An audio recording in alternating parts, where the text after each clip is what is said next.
أعوذ بالله من الشيطان الرجيم. بسم الله الرحمن الرحيم. هو الذي أرسل رسوله بالهدى ودين الحق ليظهره على دين كله ولو كره المشركون. بسم الله الرحمن الرحيم. يريدون ليطفئوا نور الله بأفواههم والله متم نوره ولو كره الكافرون. صدق الله العلي العظيم. Ndugu zangu wa Islam, assalamu alaikum wa rahmatullahi wa barakatuh. Wa alaikum salam wa rahmatullahi wa barakatuh. Mheshimiwa mwenyekiti wa BAKWATA wilaya Rufiji, Sheikh Siraji Ndawaine, waheshimiwa mashekhe kutoka sehemu mbalimbali za Rufiji, Mheshimiwa Sheikh Ali Fadhili Msuya, mwalimu mwenzangu na katibu tarafa, na Waislamu wote kwa ujumla tuliohudhuria katika kongamano hili. Nimshukuru Allah subhanahu wa ta'ala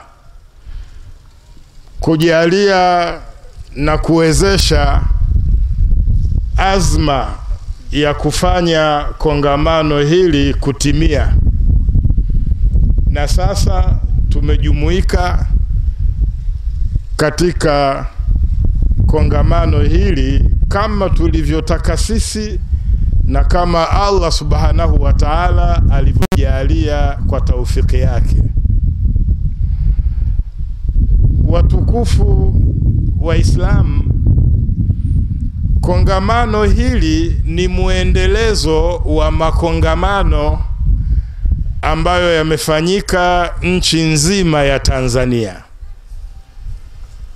Tulianza tarehe 15 Januari 2011 pale Diamond Jubilee. Tarehe 23 tukawa Mwanza, tarehe 30 tukawa Tabora. Tumeendelea kuzunguka nchi hii mpaka tulipofika mkoa wa Mara, tukasimama kidogo.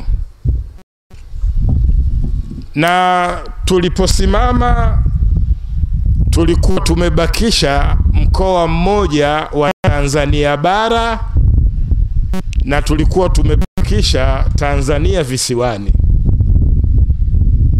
Mkoa wa Pwani kwa sababu ya jiografia yake ndiyo mkoa peke yake katika nchi hii umepata bahati. Makongamano haya yatafanyika sehemu 3 kwa mkoa mmoja. Leo tumeanza mkoa wa Pwani, tuko Ikwiriri, tukikusudia Rufiji na Mkuranga wanaungana leo hapa.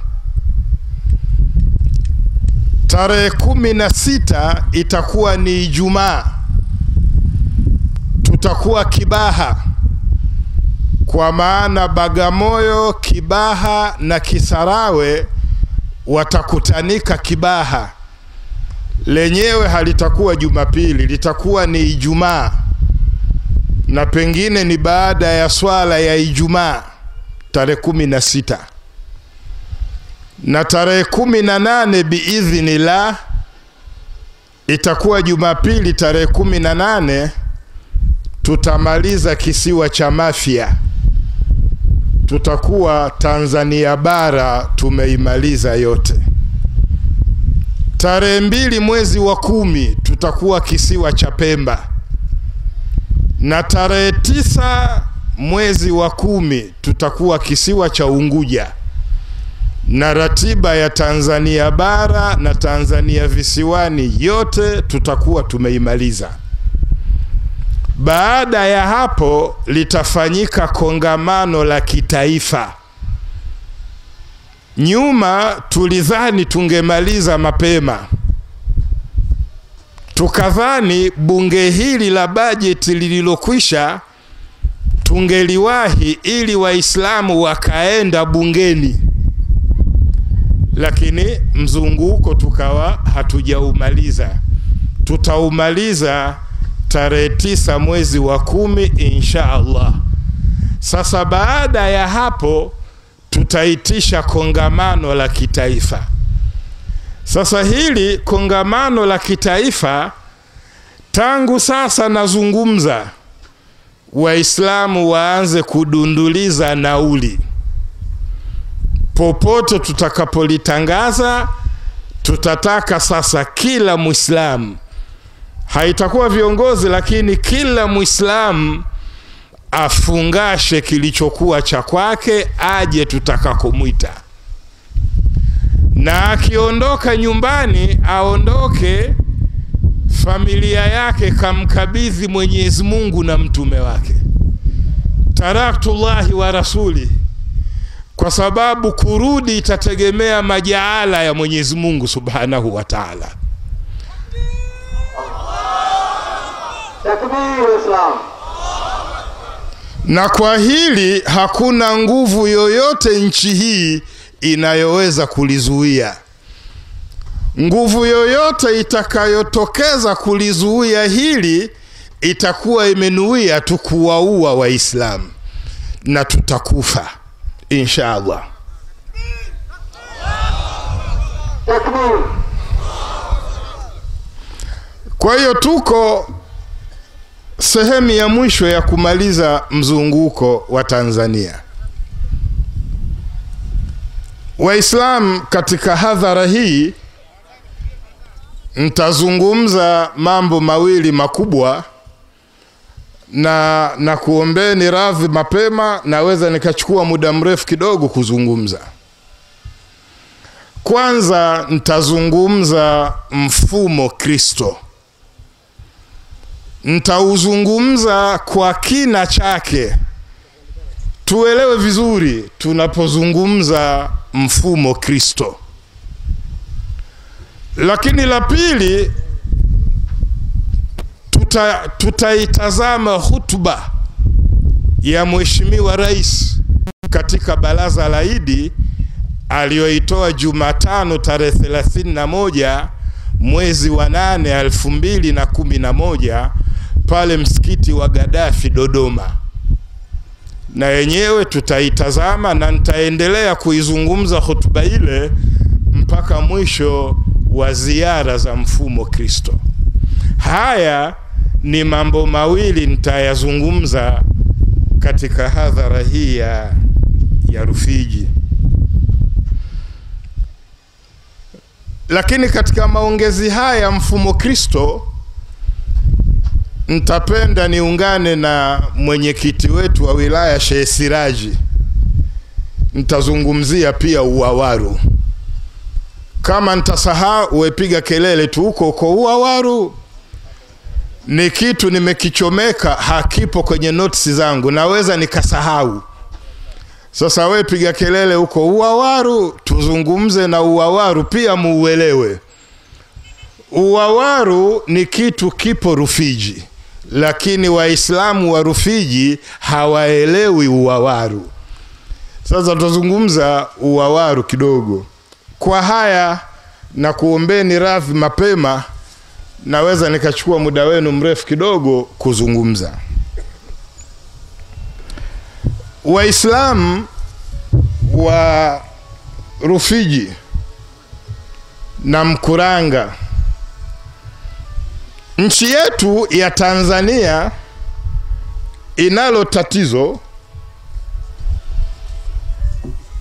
tatizo si dogo.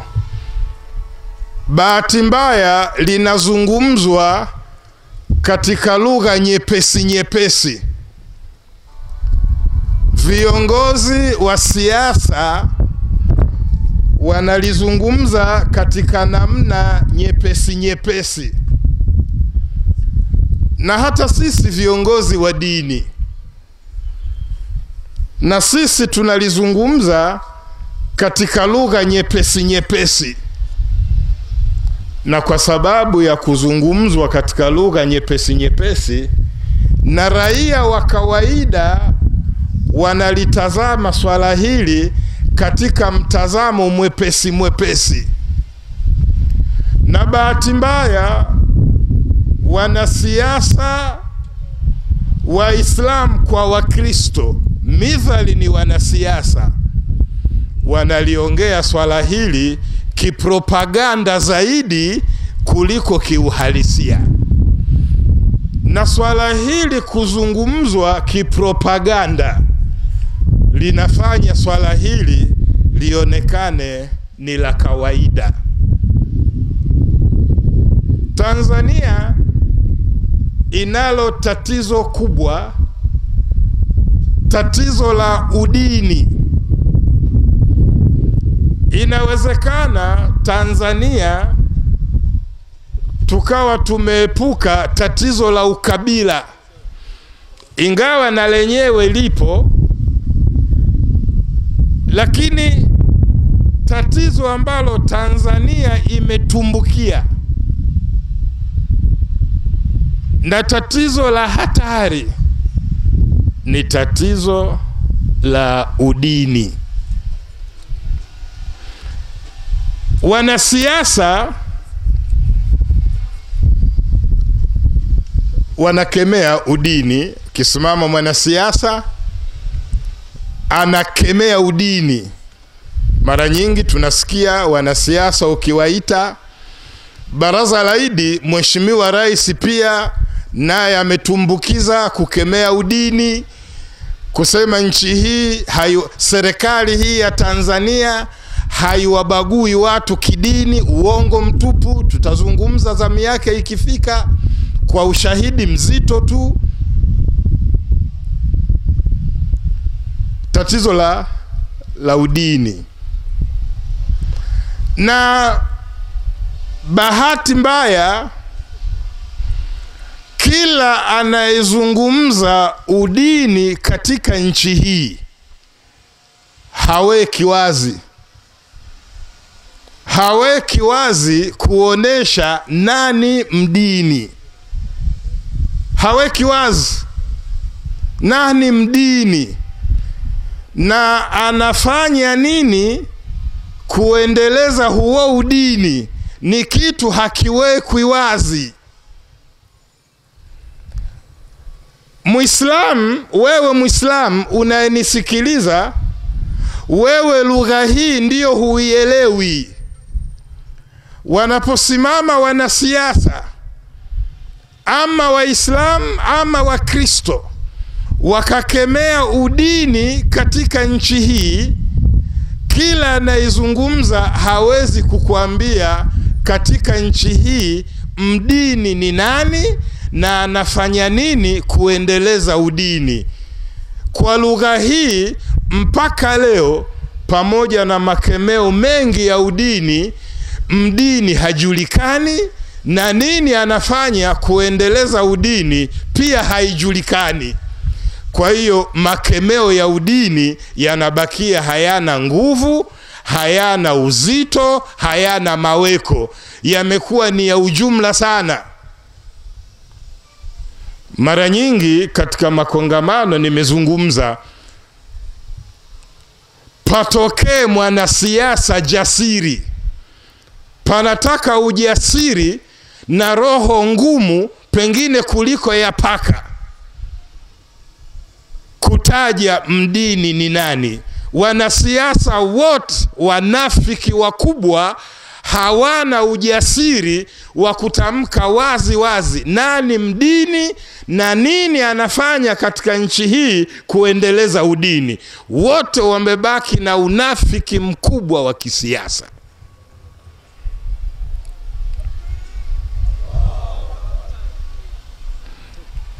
Asa ieleweki Lakini wanapolivunga hili haliondoi ile hatari inayokabili taifa letu kwa kipindi hiki, na hatari yenyewe ni udini. Mara nyingi, hata juzi Mheshimiwa Rais amerudia tamko hili Baraza la Idi. Mwaka 1970 katika ukumbi wa mikutano wa shule ya msingi ya Mihayo Tabora, Mihayo Primary School, mwaka 1970, mimi naizungumza nikiwa mwanafunzi wa shule hiyo ya msingi katika ukumbi wa holi la mikutano lililoitwa jina la askofu mkuu wa jimbo la Tabora Malcolm Mihayo, ukumbi ule ukiitwa Mihayo Hall.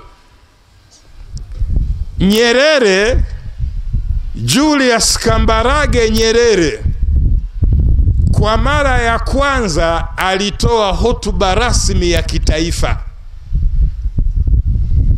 na Wakatoliki hotuba ile waliandika kwenye kakitabu kadogo, wakakapa jina katika kitabu kadogo, wakiandika hotuba ya Nyerere, jina Tanzania na dini. Katika mkutano ule Nyerere alikuwa akizungumza na maaskofu, akiwemo askofu mkuu wa wakati huo Marco Mihayo, wakiwa na maaskofu wengine wa Kikatoliki. Nyerere alisema hivi: Tanzania haina dini, lakini Watanzania wana dini zao,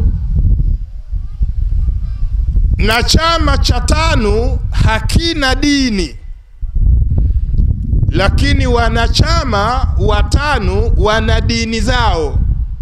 Mimi, yani Nyerere, na yangu, na Mheshimiwa Kawawa pale naye ana yake.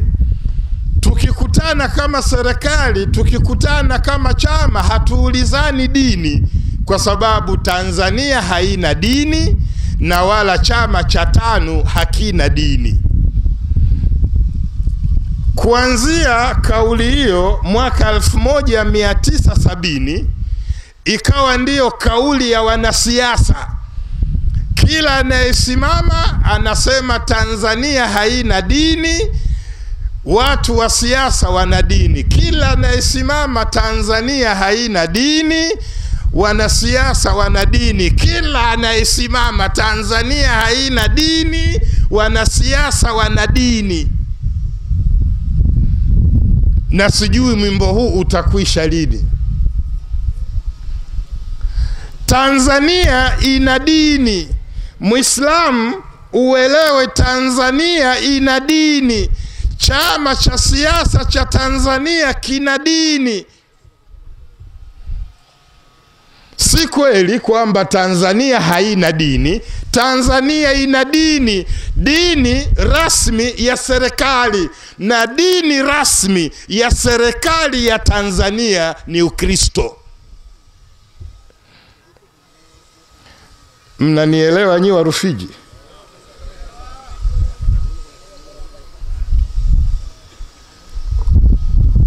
Ninyi mtapigwa propaganda, mnaambiwa Tanzania haina dini. Naomba mwanasiasa mwenye ujasiri afanye mdahalo na mimi, hata kama ni Mheshimiwa Rais, afanye mdahalo na mimi, yeye athibitishe Tanzania haina dini, mimi nimthibitishie dini ya Tanzania ni Ukristo.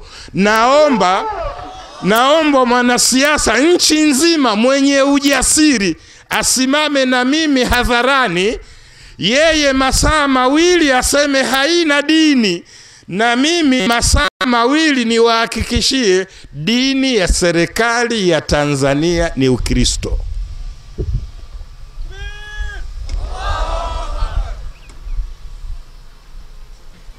ama waende mahakamani wakashtaki, waseme hivi, kuna Muislamu anasema dini ya Tanzania ni Ukristo, waniite nijitetee.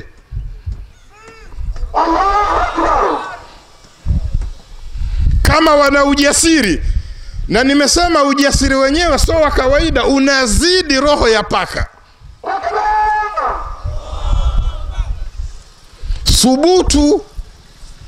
Subutu walam tafalu walan tafalu.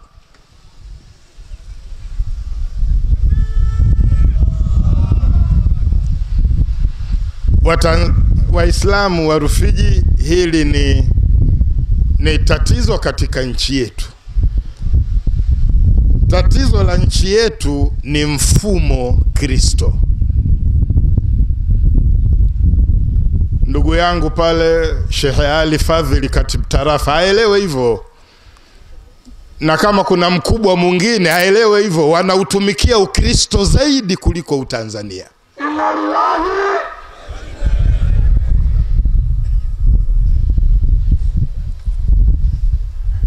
Sasa mfumo Kristo ni nini? Ukitaka kuelewa mfumo Kristo, elewa vizuri vipengele vitatu. Ukitaka kuelewa vizuri mfumo Kristo, elewa vizuri vipengele vitatu. Kwanza uelewe huu Ukristo tunaozungumza ni mfumo. Uelewe kitu kikisha kuwa ni mfumo. Mfumo maana yake ni kitu kilichoenea pote, hakuna mahala kimebakisha. Ndio maana darasani wanaosoma unaitwa mfumo wa damu. Mfumo wa damu maana yake ndani ya mwili wa binadamu hakuna mahala ambapo damu haiko. Ukijikata kichwani, damu inatoka. Kidole cha mguu, kidole cha mkono, damu inatoka. Imeenea pote. Mfumo Kristo ni mfumo. Ni mfumo unaanza Ikulu kwa Mheshimiwa Rais, unaenea wizara zote, idara zote, mpaka kwa mwenyekiti wa mtaa na mtendaji. Pote ni mfumo Kristo. Hakuna mahala wewe utakwenda usiukute. Nenda kwa OCD wa Rufiji, mfumo Kristo. Nenda kwa RPC, mfumo Kristo. Nenda kwa mkuu wa wilaya, mfumo Kristo. Nenda kwa mwenyekiti wa mtaa, mfumo Kristo. Awe kiongozi ni Muislamu ama Mkristo, wote wanaogelea kwenye bahari ya mfumo Kristo. Nenda Ikulu, mfumo Kristo. Pote ukienda, mfumo Kristo. Kwa hiyo wewe huna mahala unapoweza ukaenda, ofisi yoyote, mahala popote, huna mahala katika nchi hii unaweza ukaenda usikutane na mfumo Kristo unafanya kazi. Ni mfumo.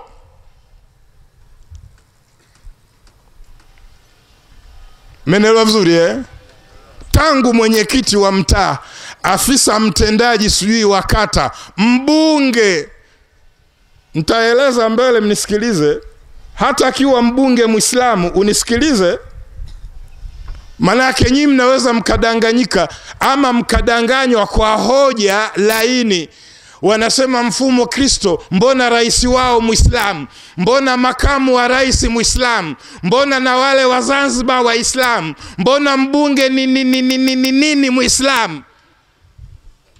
Sasa unisikilize, mimi nazungumza mfumo.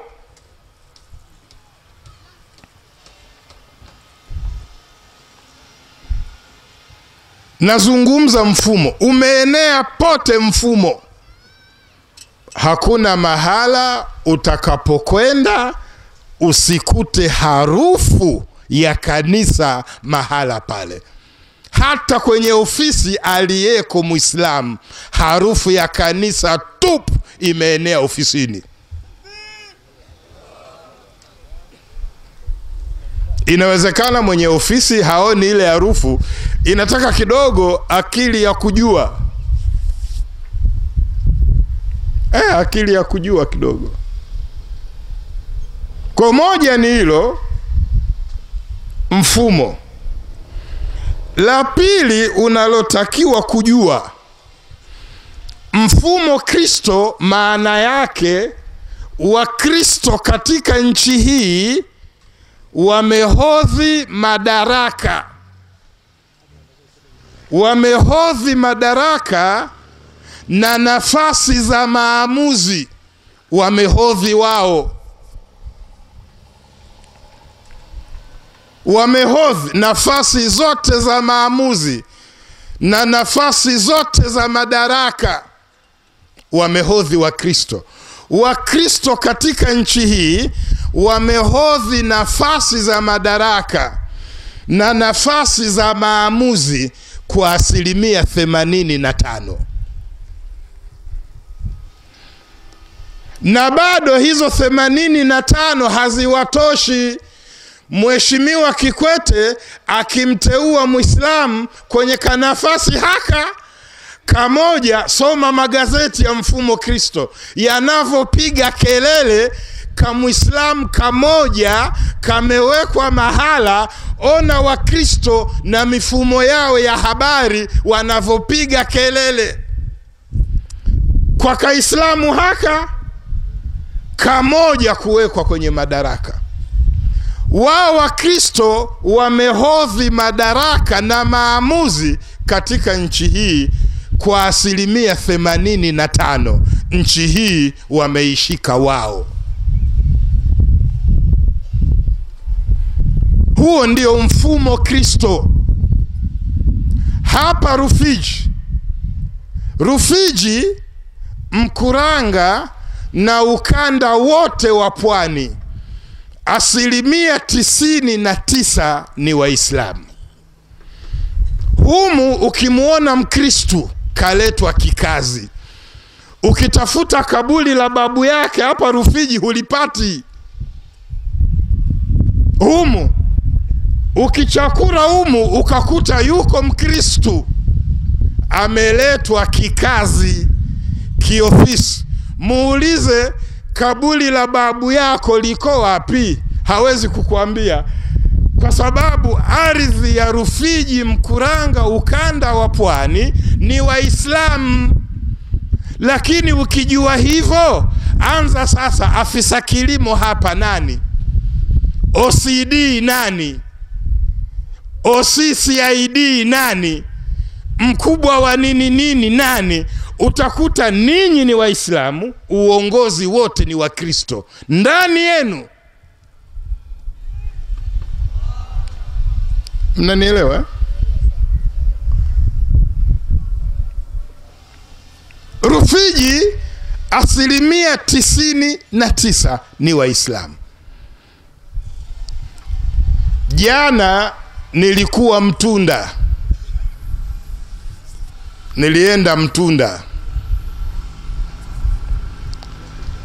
Bahati ni bahati, nikaalikwa kuwa mgeni rasmi wa mahafali ya darasa la 7 Mtunda Primary School. Nilichoshtuka, nimewapa vyeti watoto wa Kiislamu 22. Kila anayesomwa nampa cheti ni Muislamu. Wote 22 darasa la 7 ni Waislamu. Fulani bini fulani binti fulani Muislamu.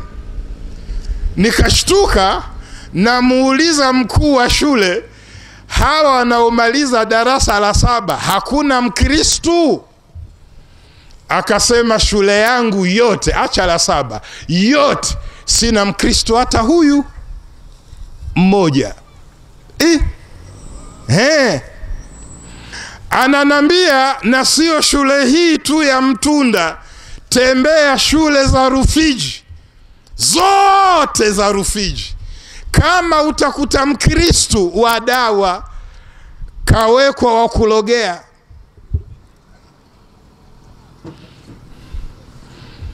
Utawakuta Ikwiriri, maka Ikwiriri, shekhe wa wilaya anasema Rufiji ni Ikwiriri. Kwa hiyo Ikwiriri ndo utawakuta Wakristo kidogo na nguruwe zao uko Ikwiriri. Lakini huku Waislamu watupu shule zote. Sasa sikuwa na muda, lakini nikaona hebu na mimi nifanye kautafiti japo kadogo. Nikaenda shule ya jirani Muyuyu, sawa? Muyuyu. Jamani, mimi nimekuja mgeni, akanambia bwana hapa palikuwa na Mkristo mmoja na sijui alienda wapi. Waislamu watupu Muyuyu. Mnanisikia? Kina mama huko mnanisikia huko? Muyuyu. Sasa namdodosa mwenyeji wangu mkuu wa shule, namwambia wewe mkuu wa shule hapa dini gani? Akasema mimi Muislamu. Na wale wengine anasema shule nyingi za Rufiji wakuu wa shule wa Kristo. Si mnanielewa? Mnanielewa? Wakuu wa shule wote wa Kristo, wanafunzi wote Waislamu, walimu wanaosomesha wa Kristo. Mfumo, nataka muelewe mfumo. Muyuyu Waislamu wote, sikuona mwanafunzi hata mmoja amevaa hijabu. Mtunda Primary School Waislamu wote, sikuona binti hata mmoja amevaa hijabu. Namuuliza mkuu wa shule, mbona hamna binti aliyevaa hijabu? Anasema bwana ni wazazi wenyewe. Nikacheka, nikamcheka mkuu wa shule. Mkuu wa shule ananiambia mabinti hawavai hijabu kwa sababu ni wazazi wenyewe, yani wazazi hawawashonei. Namwambia huoni hata wazazi wenyewe nao hawana hijabu? Huoni? Akasema ndo nakwambia wazazi wenyewe. Nikamcheka mkuu wa shule. Tuna Waislamu wengi nchi hii wameshika nafasi na hawajijui wao na Uislamu wao. Ndo msiba. Hawajijui wao na Uislamu wao. Mkuu wa shule anasema wazazi wenyewe. Hajui kinachoitafuna Rufiji ni mfumo Kristo. Hajui ni mfumo Kristo.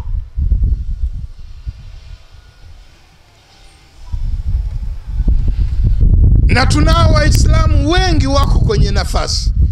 Maskini inna lillahi. Hawajijui wao na Uislamu wao hawajijui. Nimeenda Mto Mbumi kule, meli ya Wajerumani nikatazama jana. Nimetembea Rufiji. Kuta Waislamu pote unapoenda, mila desturi za Kiislamu. Unauliza hapa afisa mtendaji Mkristo, sijui nini, vile vya kuchaguliwa ndo kuna. Nimemkuta mwenyekiti wa mtaa mmoja, sasa huo si utaji, Muislamu, namuuliza hapa hajui.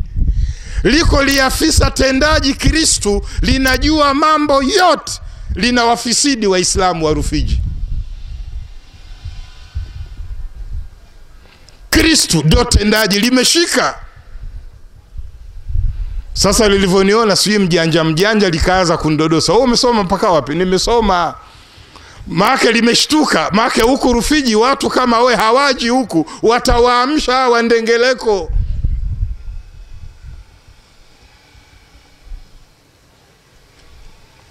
Mfumo Kristo. ni Wakristo wameshika madaraka ya nchi, wameshika nafasi za maamuzi ya nchi. La pili hilo ulijue. La tatu, Wakristo walioshika madaraka na nafasi za maamuzi katika nchi hii wanayatumia madaraka hayo na maamuzi hayo kuwakandamiza na kuwabagua Waislamu katika nchi yao. Wanatumia madaraka hayo, wanatumia mamlaka walizopewa na nchi kuwabagua na kuwakandamiza Waislamu. Wanawabagua. Jambo lolote lenye heri na Waislamu wanawanyang'anya, na jambo lolote lenye shari na Waislamu wanawapa. Wakristo wanaotawala Rufiji, awe mkuu wa wilaya, awe sijui OCD, awe afisa mtendaji, Wakristo wote walioko Rufiji wana kazi moja tu: kuhakikisha Waislamu wa Rufiji hawapati maendeleo. Ndiyo mfumo umekaa, sio kuwaendeleza Waislamu. Wakristo wamewekwa kwenye nafasi kuwadhibiti na kuwazuia Waislamu. Ndiyo narudia kusema, asimame mwanasiasa jasiri afanye mdahalo na mimi, aseme hivi, Waislamu hawajasoma, kisha nimjibu asikie. Aseme Waislamu walikalia madrasa, hawakupeleka watoto shule. Akisema hivyo anisikie sasa mimi. Mnanielewa?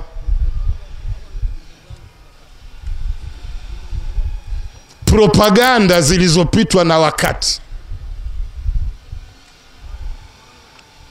Wamekaa kufisidi tu. Ndiyo.